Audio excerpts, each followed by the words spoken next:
Flightless Bird, touchdown in America. How is everyone? Great. It's That's good. sunny. Oh my God, it's raining here. Ooh, poop. It's been Are you raining recording? since the second I got back. Well, it's winter there, right? It's winter. Yeah, I sort of forgot. I forgot that it was winter and that seasons are different here. And so I arrived back and my friend Dan picked me up from the airport and he parked as far away as possible. Ew. And so Ew, we were Dan. just walking through the rain for so long. And I was like, why did you do this to me, Dan? Listen, we are getting way ahead of ourselves. What people need to know is that David is in space. This is our first ever episode talking to someone in space. We wanted to get ahead of Tom Cruise filming a film in space by doing a podcast in space. And that's what we decided to do. Well, we figured that you've figured out America pretty well. So now you have to figure out space. I wish it was this exciting. I really do. I'm so excited by this alternate narrative now. Do you want to tell people why we're apart? This was sudden. This was not planned. You know, this is a sudden change. About a week ago, I jumped on a plane and flew back to New Zealand because I'm having some back problems. Yeah. And turns out the easiest way to solve them in the medical system was for me to fly back to New Zealand and use my New Zealand health insurance to get things sorted out. So yeah, I'm in New Zealand. I'm going to have a minor bit of back surgery in about 10 days now. Yeah. And then do a bit of recuperation in New Zealand, which shouldn't take too long. But it would be a good time to talk because obviously our regular scheduling might change a little bit. And also I just thought it's good to talk about my fun experiences with the American healthcare system. Yes. I feel like you did this on purpose so that you could skewer the American healthcare system. Because we did a healthcare episode fairly early on in Flightless Bird, and we had a discussion about it, and I talked to some experts about it, but hadn't really encountered it myself. And we've talked as well a lot about what health insurance I should get in America. And I think very specifically, Monica, you warned me, and probably Rob too. No, I had to warn also Rob. Both of you were on not appropriate insurances for your incomes. I have since changed mine, though. And your warning was early enough for me, so it would have been early enough for David to change his as well. Yeah, That's well, true. look, so the situation is I signed up to an HMO plan in America. So I pay about $360 a month. And that Which is gives still me... not a little.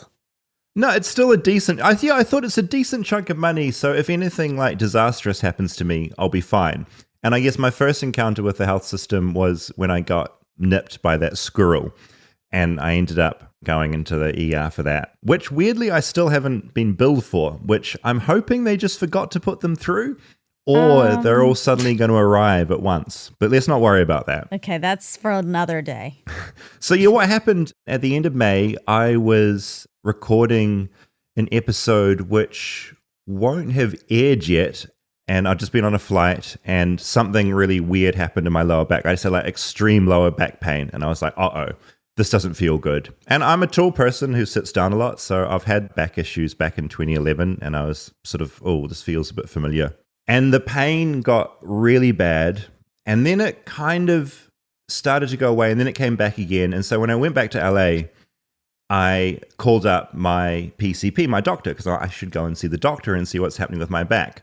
And they said, you can see someone in 2 weeks. I was like, this is really painful. 2 weeks seems like a long way away.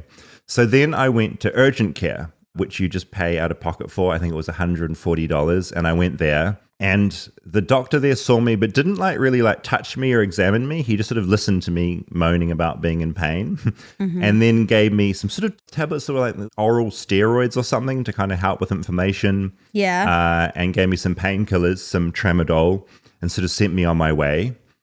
And then it got worse. And then something happened that really freaked me out. And this was probably about 4 weeks ago from when we were recording this. And my right leg suddenly stopped working properly. So I had pain shooting down my leg before this. But then I went to start walking and I didn't have strength in my right leg. And that felt super scary. Yeah. I was like, uh-oh, like my leg is shutting down. And that's sort of like a neurological thing, which freaked me out a little bit. Right. And I couldn't stand on tippy toes on my right foot. And I was like, oh my God, I'm not able to use my muscles in my leg. This is horrible. So I went back to my favorite place, the emergency room, where I'd last been for my squirrel attack. I'm like, I want to go back to my fave. You went back home. It was like returning home. It was like returning home. And I was like, okay, I knew this. This is going to be $400 to go to the ER. And what I thought I could get there is that the ER would maybe get me a referral to some sort of an MRI just to see what was going on. So I go in there and long wait, eventually get in there. And I sort of encountered my first weird quirk with the American healthcare system, but they won't give you an MRI without giving you an X-ray first. And it's like this progression. Really? Yeah, they will never do it. It's just it's just a thing. And so I said the X-ray isn't going to show up like a problem with my spine. And I knew it was like a back disc kind of issue. Yeah. But anyway, they gave me the X-ray, and then they wouldn't give me an MRI because basically I wasn't dying, which is fair. I wasn't dying, and I wasn't. They do this thing with spines where if like you're losing feeling in your legs, they sort of say, "Oh, are you weeing yourself or shitting yourself?" Yeah. And that's their question. I'm like, "No, I'm not. I'm not doing that." I'm like, "Okay, you don't need an MRI. Just go home and we and can't then do did anything." you think to say, "Yes, I am. I was just embarrassed, but yeah, I am doing that." I thought about Doing it it right after. now. I thought about it after the fact. If I just sort of like should have just shat myself at that moment. Yeah. And that got me the MRI. But I don't think in that way. And I kind of wish I had, because it would have gotten me my MRI. Oh my God, I'm just picturing you sitting there like pushing to see if poop will come out so Just that that- you could just get your MRI. That concerned look that a toddler has on their face when they're squeezing one out. So I didn't do that. I took the accident. It's so awful. I took the honest route and said, no, I'm not. I still have control of my bladder and my bowels. And I just went home and sort of achieved nothing. And so then I was like, okay, I have to see my doctor about this, because the thing with HMO insurance, which really came into play, is that you need a referral for everything. And so I can't just go and find an orthopedic surgeon. I have to be referred there by my PCP, which in New Zealand we call a GP, like a general practitioner. Do you know what PCP stands for? Primary care provider? Primary care physician. Close. Physician. Okay. 2 out of 3. 2 out of 3. Thank you. I'm learning. So I called back my PCP and said, like, I'm really sore. Like, I can't feel my leg. I'm getting numb. My muscles aren't working. What do I do? And so they got me in sort of a week earlier to see someone else. So I go in and see them. They then refer me on to get an MRI, but the MRI is going to take 2 weeks to get. So I'm like, this is crazy. So I just went and paid out of pocket for an MRI. It was $300, which wasn't too bad. Oh, yeah. This is the sketchy place you went. You went somewhere weird. It was in Hollywood. They took cash, which seemed strange, but they could see me like a day later, which seemed good. But they didn't need an X-ray? They didn't need an X-ray. And that's where I really learned a really important thing about the American healthcare system, whereas if you pay for something directly, you get Whatever what you want really quickly. So I didn't want to wait 2 weeks for the MRI, because then it would be like another 2 weeks to get referred on to an orthopedic surgeon to look at what was going on. So I went and got my MRI, and then I got my referral to an orthopedic surgeon who was in my network. And I'm like, great, I can go and see an orthopedic surgeon. So that was about a week later. I went and saw this man. I don't want to sort of say any name because I don't want to get sued, because I know America likes doing suing, but I like to refer to this man as sort of like a Dr. Death kind of character. Oh, my God. He was about 80. He wouldn't look me in the eye. He looked at my MRI and basically immediately said, you need a spinal fusion and a discectomy, and we need to do this immediately. Okay. And I just didn't trust him. He had such a terrible bedside manner. Yeah. He jumped straight to doing a fusion, which is a really full-on thing for a spine. Like, I'm only 40. You don't really want to be fusing things if you can avoid it. Yeah. Oh, So my God. that kind of freaked me out. As a sidebar, they forgot to charge me my copay of $65. And then they called me afterwards saying I needed to pay by check because they don't do any kind of, I had to like write a check and mail it in. Oh my God. This. Just a whole other weird side part of America. Well, oh God. Okay. So I see this orthopedic surgeon, but he's pretty terrible. So at this point, I called up my primary care provider again because I wanted to get a referral to another guy. And again, they were like, you can't see your PCP for another 2 weeks. And I'm just, at this point, I'm just going, this is insane. I just need to find someone. What's going on with your leg at that point and your back? Are you in pain? My leg, at this point, my pain has gone away completely, which is great. But I'm walking with a fairly pronounced limp, and I get really tired in that leg because my muscles aren't working. And if I stand on my tippy toes on both my feet, you can see my muscle in one leg. I think I sent you guys that video.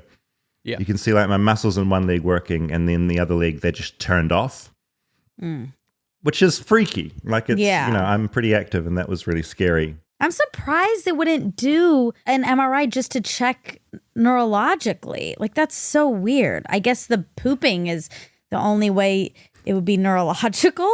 Yeah. Pro tip, if you want an MRI and you go to the ER to get one, definitely just poo yourself because then they'll rush you through. Or even better, have a seizure. Or have a seizure. Been there, done that. It works. At this point, I'm getting really frustrated with my HMO plan because this whole referral thing is just driving me insane. And the one person they did refer me to, I just didn't trust this guy. He was just bad vibes. Wanted to go to the most extreme type of surgery straight away. He was a baddie. So I was like, right, I'm going to just pay out of pocket and get someone, an orthopedic surgeon who's really good, and he will know what's up. And so I did that. I found a guy who would see me who was in private care, and for $1,000 cash, he would do a consult with me. He'd look at my MRI and tell me what was up.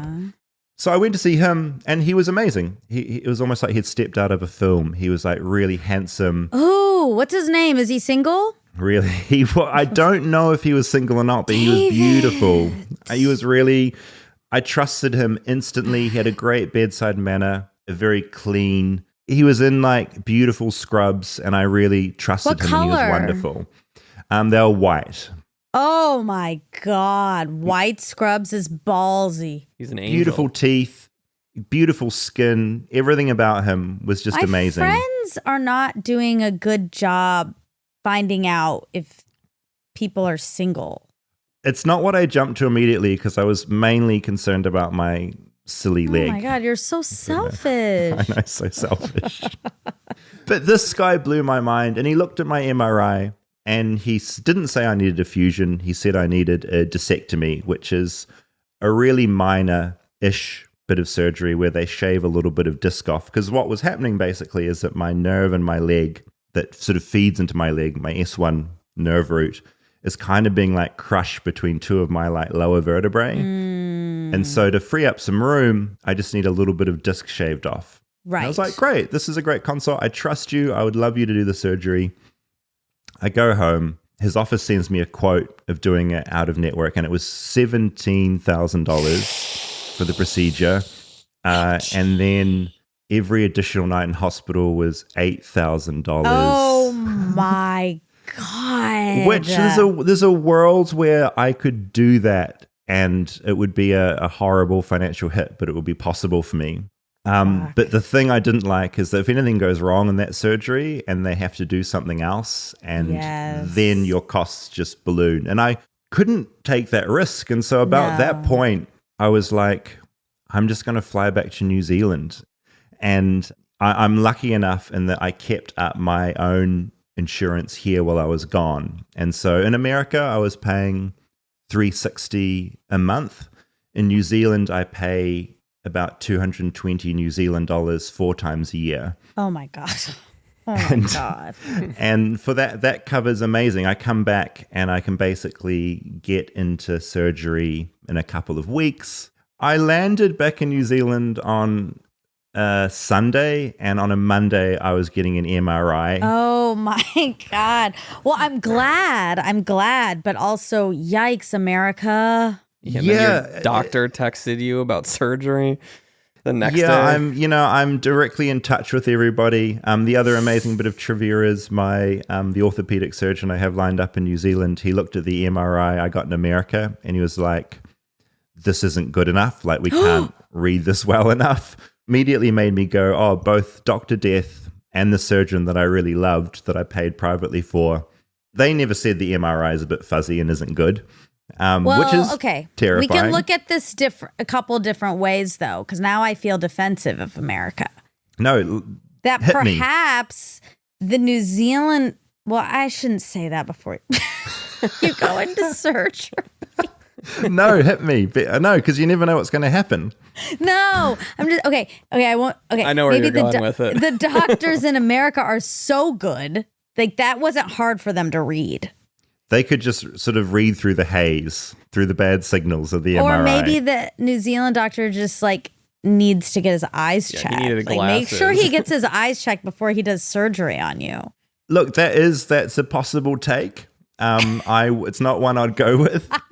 But the other, I got this MRI on day one, and then they followed up being like, "We want to be really specific about this, so come back and we're going to give you another MRI." Oh my God. This time with dye. So they injected me in my vein, and that basically lit up my blood and everywhere that blood flowed, so they could see like what in my spine was like connected, what was disconnected.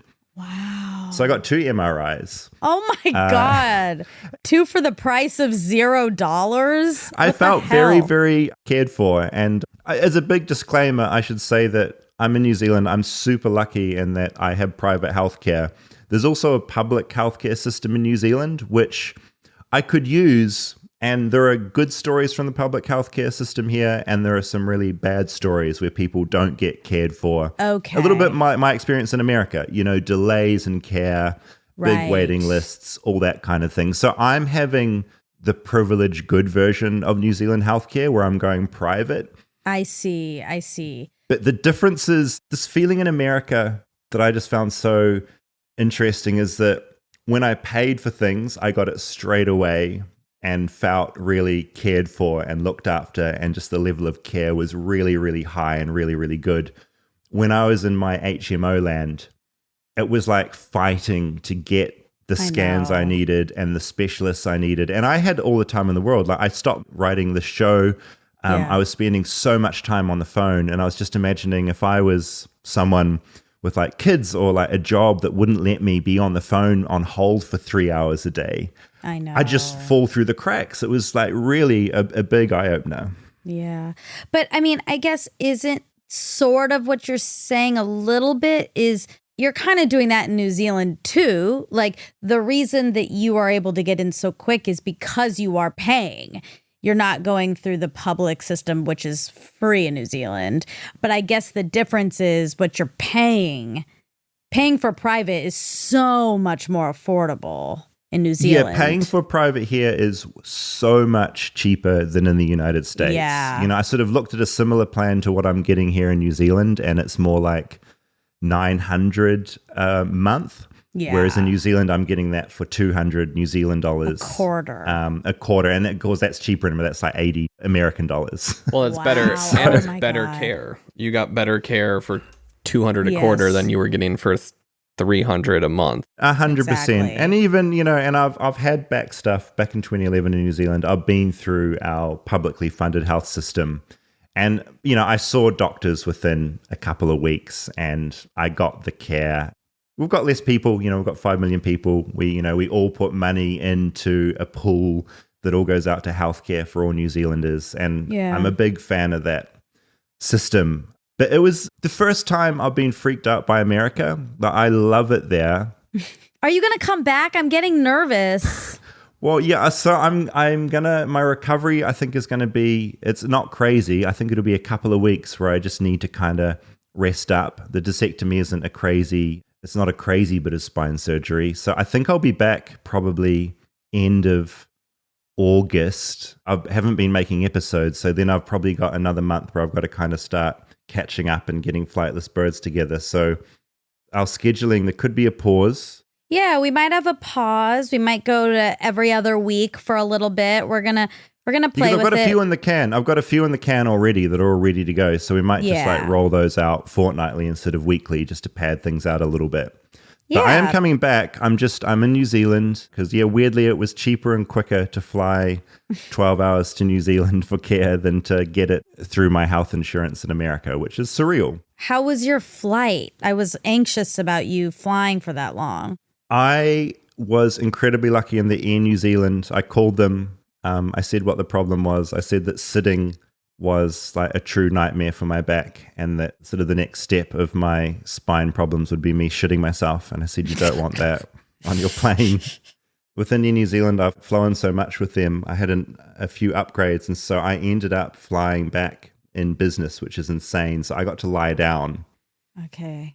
But I'm sure it still was not that comfortable with like it wasn't a great vibe. No, it wasn't a great vibe. I mean, my my S1 nerve is being like severely pinched, and so sitting pinches it more. It feels like my right leg isn't quite my leg at the moment. It's kind of like a bit alien and feeling a bit weird, and so wasn't a great vibe flying back. And that was another big decision to make, was do I want to like spend 12 hours sort of in a bad posture? Like, will that make it worse? But I'm glad I'm here. It's like it's winter, but I'm getting the surgery that I need. It's not going to bankrupt me, which feels really good. Yeah.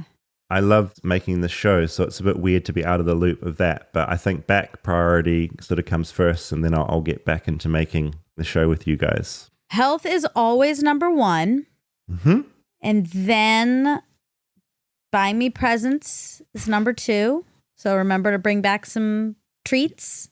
Bring you back some treats. The other thing, Monica, that I wasn't sure if I should bring this up or not, but I'm back living in my old flat, which is where I lived with Rosabelle for a number of years. The Rosabelle? Yes, I'm living back with Rosabelle again. She's just sort of down that hallway. She's nearby? She's nearby. Yeah. I could see if I could... What's the time? It's 9:30 on a Saturday morning. What time is it for you? Oh my God, it's 9:30 in the morning. It's 2:30 on Friday afternoon. Yeah, this is Saturday morning. Oh my God. I can see if she's awake, and if you just want to quickly say hello to her. Wow, I've gone through such a journey with Rosabelle. You know, I was jealous of her, then I was on her side, and now I'm going to meet her. Yeah, I'll see if she might not be awake. I'll just see if she is. Okay. Give me a sec. I'll see if I can pull her in here. I'm nervous. Oh my God. He's going to have some dirt on him. We'll ask for 3 pieces of dirt. Yeah. What if she's asleep and he's just screaming, "Are you awake?" He's just shaking her in her bed. Okay, she's just putting some clothes on. She's been sleeping.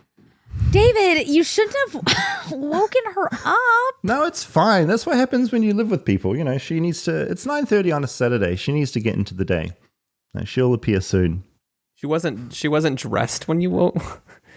Well, I knocked on the door. I didn't barge in, you know? I'm not crazy. I'll crack an egg on her head, but I'm not going to just barge in there. Wow. Do you guys have any questions about healthcare or my body or my back or anything? Yes. What was the lump?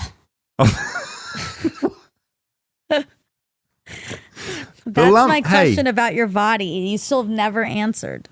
I've been through so many things, haven't I? And I almost forgot about the lump. Up to the squirrel attack, now this back problem.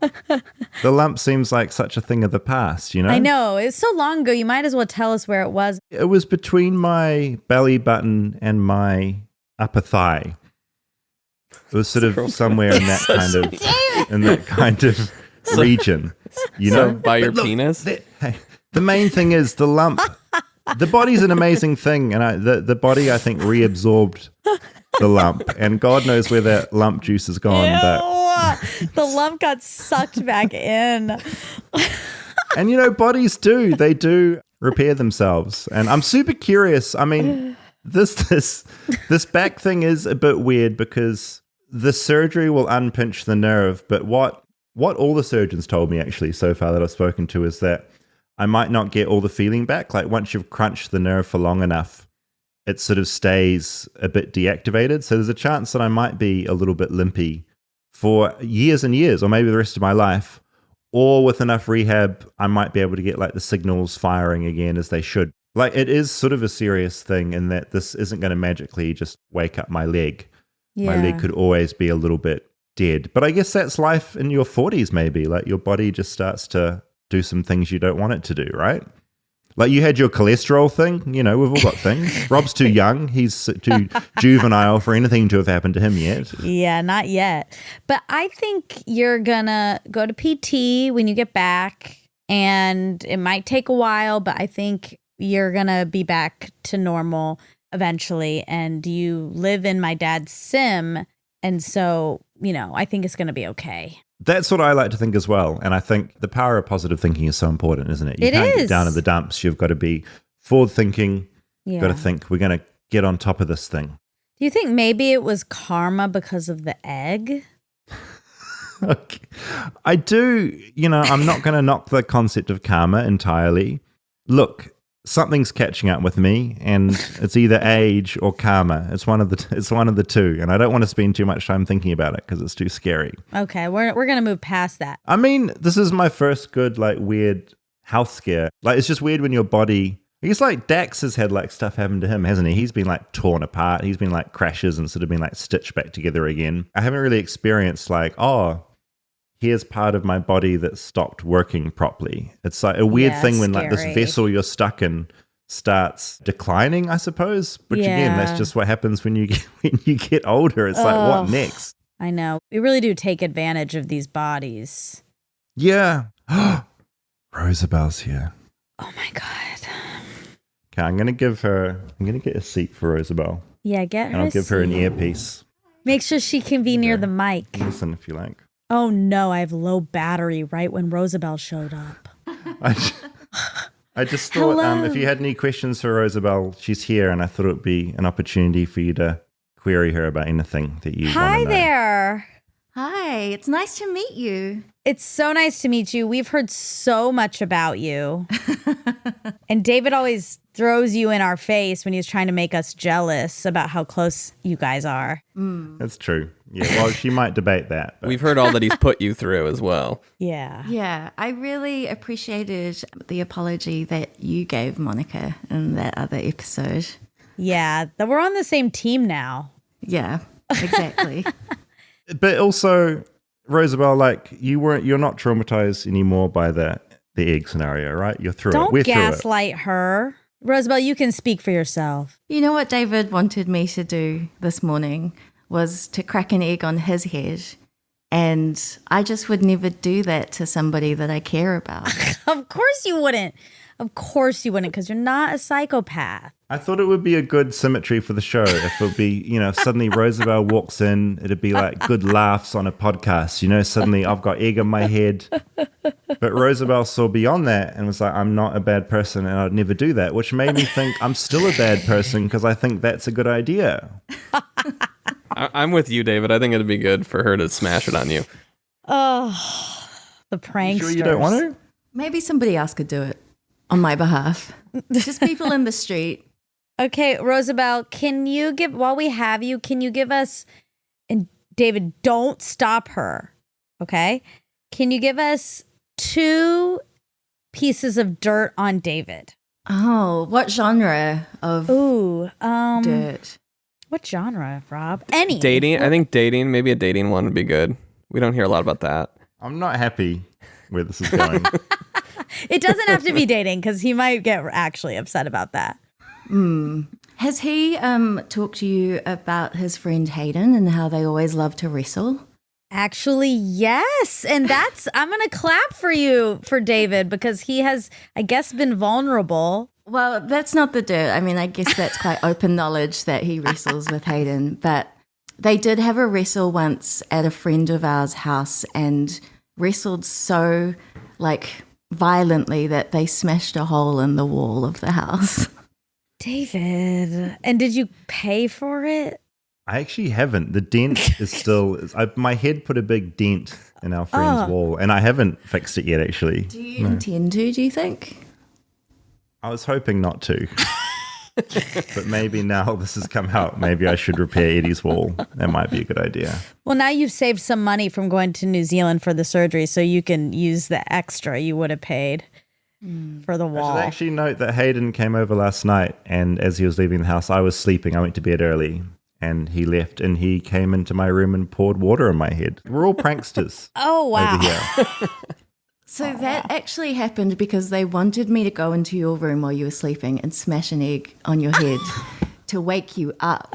And I said that I didn't want to. So he was on my side and he was like, well, I'll do something. Wow. Oh. But he couldn't find the eggs because he looked in the fridge and he was like, there are no eggs in here. And I didn't tell him that they were just around the side on the countertop. Wow. This is an amazing ding, ding, ding of all of our episodes smashed into one. This is perfect. This is incredibly perfect. And you get a sense of the dynamic and what I live with here in New Zealand. And I'm not always the bad guy. All I'm getting is that Roosevelt refuses to do anything mean to you. Yeah, it seems like you've treated her very poorly for how nice she is to you. You probably have a point. People treat you appropriately. That's fair. That's a good way of putting it. Okay, it's been good, Roosevelt. Thanks so much. Bye, Roosevelt. Bye, Roosevelt. Nice to meet you. That's my little update from New Zealand. A little explanation of why our scheduling may change slightly in the next couple of months. But Flightless Bird remains. It'll just be slightly disrupted. Stick with us. We might be shifting a little bit, but we'll be back to our regular schedule soonish.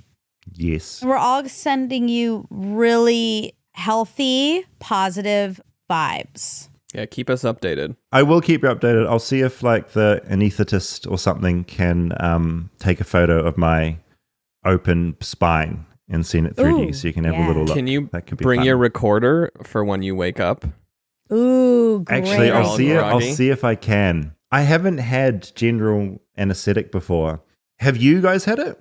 I just had it for egg freezing. Oh, right. Yeah, no. So it's that thing where like, I thought it was going to be like sleep where you sort of drift off and you wake up. But apparently it's just like jumping. You don't get any sense of time passing. You just like, you're gone. And then you're like, oh, and you're like, has it happened yet? And they're like, yeah, you're through the other side. It's really cool, actually. But you've been awake for like 15 minutes by the time you remember.